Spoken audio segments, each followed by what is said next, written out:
bem-vindo às Crônicas Romanas, uma história de Roma em português. Episódio 65, o dia em que Roma parou. 15 de março de 44 a.C., o assassinato de Júlio César. Nos últimos episódios, acompanhamos o fim da Guerra Civil entre o César e o Pompeu e as últimas campanhas do César na Ásia Menor, na África e na Espanha. Vimos também que no Senado uma conspiração estava tomando forma.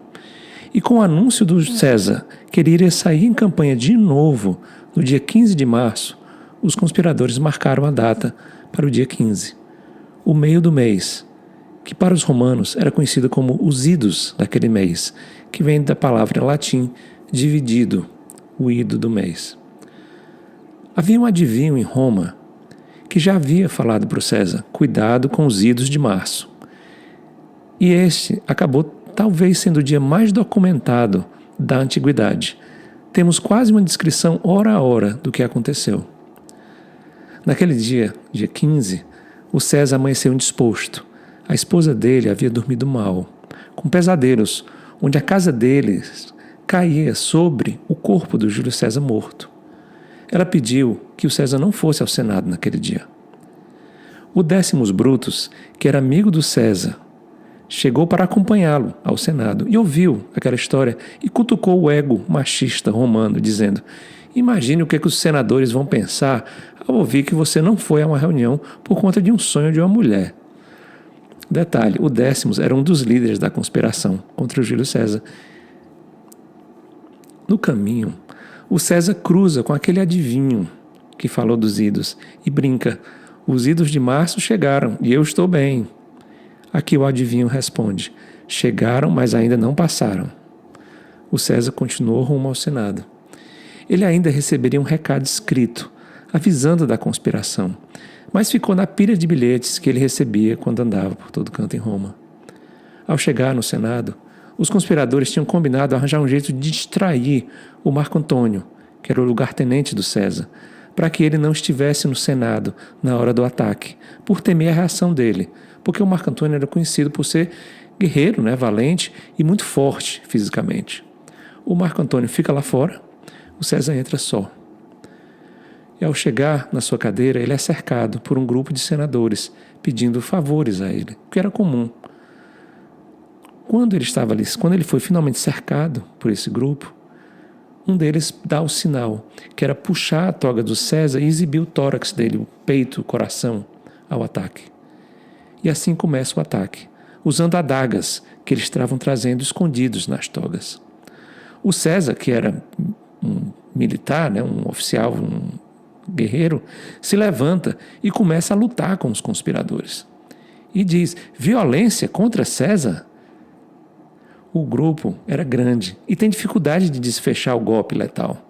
A briga segue, vários golpes são dados, o César consegue segurar uma das adagas, e ele vai resistindo, até que ele vê o Marcus Brutus entre os atacantes. O Shakespeare descreve a reação de surpresa e decepção do Júlio César com uma frase que ficou imortal: até tu, Brutus. Afinal, ele havia perdoado o Brutus por ele ter se colocado ao lado do Pompeu na Guerra Civil, e ele estava apoiando a carreira do Brutus por conta do Brutus ser filho da amante dele, que era a Servília, que a gente conheceu no episódio passado. Diz o Plutarco que ao dizer isso ele parou de resistir, ao ver o Brutus ele parou de resistir e já sangrando cai ao chão.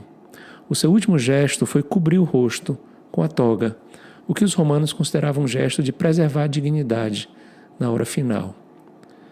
Por ironia do destino, o Senado estava se reunindo naquele dia no teatro construído pelo Pompeu. E o César cai morto aos pés da estátua do seu inimigo, seu ex-aliado, que ele havia derrotado, o Pompeu. A maioria das fontes antigas fala de 23 facadas. Apenas uma delas teria sido fatal. Isso a gente sabe porque o corpo do César seria examinado por um médico, que deixou esse registro como uma das primeiras autópsias.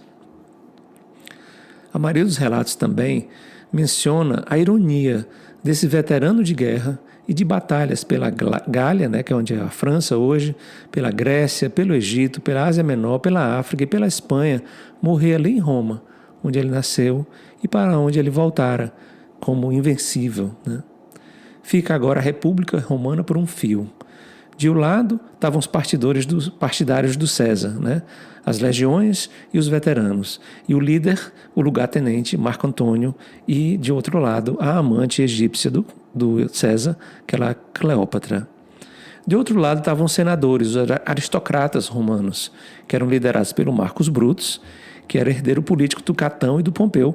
O Catão e o Pompeu já tinham morrido durante a Guerra Civil. No meio dessa rede de interesse estava o velho Cícero, né, o velho senador Marco Túlio Cícero, que não fez parte da conspiração. Finalmente, o único que não estava presente em Roma naquele dia fatídico era justamente o sobrinho do Júlio César, o Otaviano, que estava ali na Ilíria, que é onde é os Balcãs, organizando as tropas romanas para a guerra com a Pártia. Como esses personagens vão negociar os próximos momentos da República e os próximos momentos de Roma e da nossa história, a gente vai saber no próximo episódio.